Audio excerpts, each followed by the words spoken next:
Compreendendo a unção, por Kenneth Hagin, capítulo 3.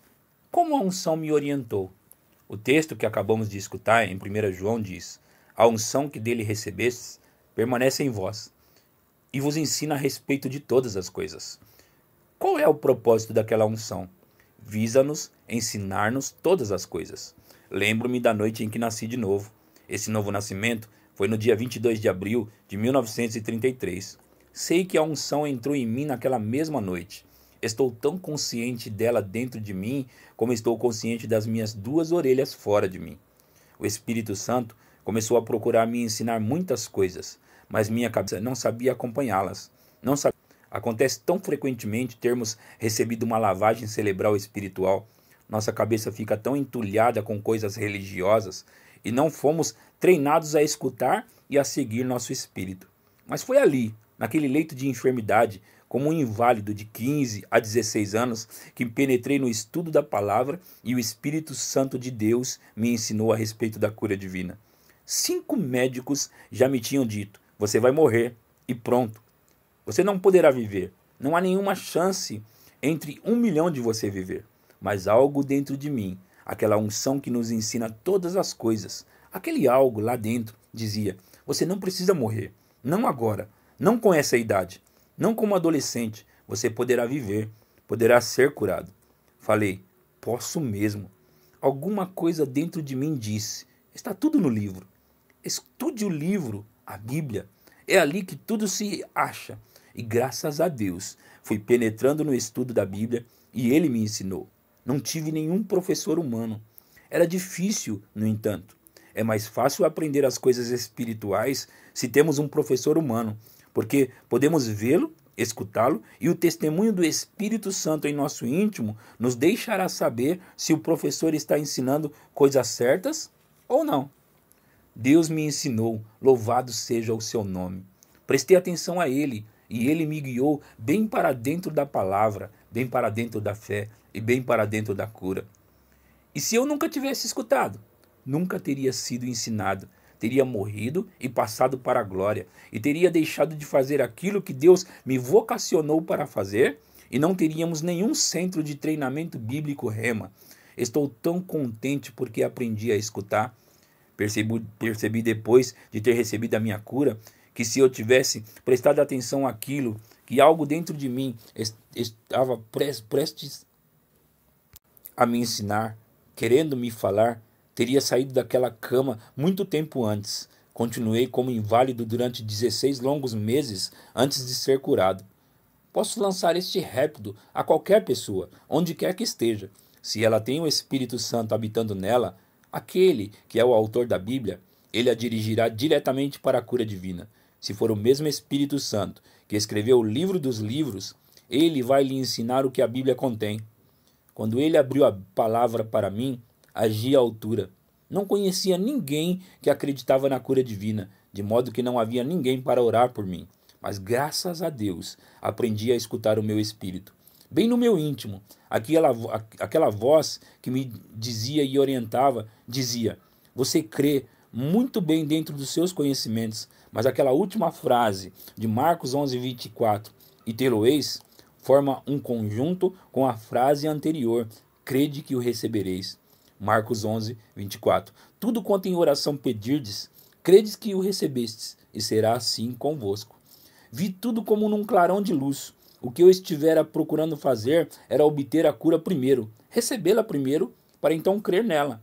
Ele disse: creia nela primeiro, e então você a receberá. De Sartre, comecei a dizer em voz bem alta, lá no meu quarto: creio que recebi a cura do coração deformado. Creio que recebi a cura da paralisia. Creio que recebi a cura da infecção incurável do sangue. E enquanto eu dizia assim, louvando a Deus pela cura, aquela unção em mim, disse: levante-se. Quem está com saúde não deve ainda estar na cama às 10:30 da manhã. Pensei por um momento: como vou me levantar? Estou paralisado. Mas quando fiz o esforço e agi de conformidade com a palavra, o poder de Deus desceu sobre mim e passou por mim como um choque elétrico. Aprumei-me direito sobre os pés e estava curado. E minha cura continuou desde então. Digo isso para a glória de Deus. Tenho gozado de meio século de saúde divina. A última vez que senti foi em agosto de 1933. Não me compreenda mal. Não sou contra os médicos. Dou graças a Deus por eles. A ciência médica ajudará as pessoas tanto quanto puder. Se eu tivesse tido necessidade de ir a um médico nesses últimos 50 anos, teria ido, mas nunca foi necessário. Por outro lado, já mandei outras pessoas aos médicos, paguei as contas e comprei os remédios. Muitas vezes, os médicos conseguem manter as pessoas com vida até que possamos colocar dentro delas uma dose suficiente da palavra para receberem a cura divina total. Minha cura foi realizada porque prestei atenção àquela unção interior que nos ensina todas as coisas. Escutei, obedeci e saí daquele leito de enfermidade. Lanço outro rápido a qualquer pessoa que nasceu de novo, porque esse nascimento é do Espírito. O Espírito levará você ao batismo no Espírito Santo. E foi aquele mesmo Espírito, aquela mesma unção que ensina, que me levou para o batismo no Espírito Santo. E depois da minha cura, comecei a buscar a comunhão daqueles cuja crença era como a minha. Algumas pessoas do Evangelho pleno tinham chegado à nossa cidade. Embora possuíssem muitas características que não entendia, nem achava certas, não as critiquei. Dei-lhes as boas-vindas de braços abertos. Fiquei feliz por ter achado pessoas que acreditavam na fé e na cura, com as quais podia ter comunhão. Precisamos dessa comunhão e fraternidade. Pois bem, ninguém precisa frequentar os cultos do Evangelho pleno por muito tempo antes de ouvir pessoas pregarem e testificarem a respeito do batismo no Espírito Santo e do falar em outras línguas. Quando eu as ouvia falar assim, fechava os ouvidos, porque não sabia se era certo ou errado. Pensava, vou ter de tolerar um pouco de fanatismo a fim de poder ter um pouco de confraternização nas questões da fé e da cura. Estava para me matricular num seminário batista. Sim, podemos ser totalmente salvos, levar as pessoas a receberem a salvação e a cura todos os domingos, ver a operação de milagres e ainda fechar nossos ouvidos a outras coisas da palavra. Deus nos abençoará tanto quanto possível, porque Ele quer nos abençoar mesmo. Ele não está desejando pegar-nos em falta, louvado seja o seu nome. Ele confirmará a sua palavra. Se pregarmos a respeito da salvação, as pessoas ficarão salvas. Se pregarmos a respeito da cura, as pessoas ficarão curadas. Eu pregava sobre o batismo nas águas e as pessoas se batizavam nas águas. Pregava sobre a oração e as pessoas oravam. Pregava sobre o viver correto e as pessoas viviam corretamente. Nenhuma delas, no entanto, recebeu o batismo no Espírito Santo, porque eu não disse a mínima coisa a respeito. Esse negócio do Espírito Santo. Andando pela rua certo dia de abril de 1937, na minha cidade natal, falei ao Senhor: e agora, Senhor, quem está com a razão quanto a esse negócio do Espírito Santo? Minha igreja diz que quem nasceu de novo já recebeu do Espírito. E é verdade, mas uma meia-verdade provoca mais danos do que uma mentira. Dizem que tudo consiste só nisso. E aí termina. E comecei a citar o Dr. Fulano e o outro pastor batista de renome. Falei em seguida: ora, essa gente pentecostal diz que está batizada no Espírito Santo de conformidade com Atos 2,4. Mas alguns outros companheiros batistas, dos quais gosto muito, me dizem que há uma experiência subsequente à salvação chamada o batismo do Espírito Santo e é um revestimento do poder das alturas. Mas não é necessário falar em outras línguas. Minha tendência é seguir a ideia deles. Quem está com a razão a respeito disso? Embora eu não tivesse o batismo no Espírito Santo, ele estava em mim porque nasci do Espírito, e o Espírito testifica em meu espírito que sou filho de Deus. No mesmo momento em que perguntei quem está com a razão, aquela unção dentro de mim começou a me ensinar. Não havia nenhuma voz que trovejava por fora.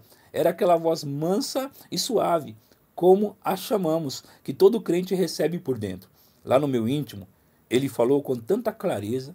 Ele sabia que eu conhecia a palavra, pois ali constantemente, antes mesmo de começar a pregar, já lera o Novo Testamento 150 vezes e algumas porções ainda mais do que isso. Ele perguntou: o que diz Atos 10:38? Respondi: arrependei-vos e cada um de vós seja batizado em o nome do Senhor Jesus Cristo para a remissão de vossos pecados e recebereis o dom do Espírito Santo. Atos 2:38. Aquela voz disse: qual foi aquela última declaração que você acaba de fazer? Falei: e recebereis o dom do Espírito Santo. E então, o que diz o versículo seguinte? Respondi: pois para vós outro é a promessa, para vossos filhos e para todos os que ainda estão longe, isto é, para quantos o Senhor nosso Deus chamar. Atos 2, 39. Qual promessa é aquela? Perguntou a voz interior. Diante da minha excitação, aquela voz interior disse: cite aquela frase final no versículo 38. Falei: e recebereis o dom do Espírito Santo. Sim, Senhor, continuei. É certo que creio nisso. Creio no Espírito Santo agora. São aquelas línguas em que não acredito e a respeito das quais nada sei. E aquela voz interior disse: o que diz Atos 2:4? Com grande facilidade falei. Atos 2:4 diz: todos ficaram cheios do Espírito Santo e passaram a...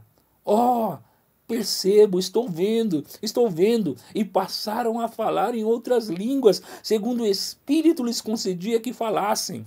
O mesmo Espírito de quem nasci e a quem fiquei conhecendo no meu leito de enfermidade ensinou-me a respeito da cura divina e do batismo no Espírito Santo. O mesmo Espírito me orientou, pois a sua unção permanece em mim. Receber o batismo no Espírito Santo é receber do mesmo Espírito. É uma dimensão mais profunda. É entrar na plenitude daquilo que Deus reservou para nós. E assim, andando pela rua na minha cidade natal, falei imediatamente: irei para a casa do pastor do Evangelho Pleno e receberei o Espírito Santo agora mesmo. É uma decisão firme para um pastor batista adolescente tomar. Naqueles dias, o costume do Evangelho Pleno era realizar cultos de espera para o recebimento do Espírito Santo. Acho que é excelente esperar em Deus, mas não demore para receber a plenitude do Espírito Santo. Primeiro receba a plenitude e depois demore-se nessa experiência. Acho que se trata de um aspecto em que temos ficado por fora. Devemos ter cultos de esperar, Atos 1:4. Não de demora, mas de expectativa. Quando falei ao pastor: vim para cá a fim de receber o Espírito Santo, a primeira coisa que ele disse foi: espere. Não falávamos aleluia na minha igreja, mas eu o disse uma meia dúzia de vezes. A sensação era como se alguém tivesse feito um fogaréu dentro de mim. Comecei a arder e então produziu chamas altas. Parecia que conseguia ver palavras estranhas surgindo e parecia que eu sabia qual seria o som delas se fossem faladas. Comecei a falá-las audivelmente. Falei em línguas durante 1h30 e cantei 3 cânticos em línguas. Glória a Deus, aquela unção, o mesmo Espírito, a mesma voz que me levou à cura divina do meu coração deformado e da minha paralisia quase total, levou-me diretamente a essa experiência. O Espírito Santo ensinará a você, também se você prestar atenção a ele. Todo crente tem aquela unção. Note que eu não disse todo crente cheio do Espírito Santo. Todos os crentes têm neles aquela unção.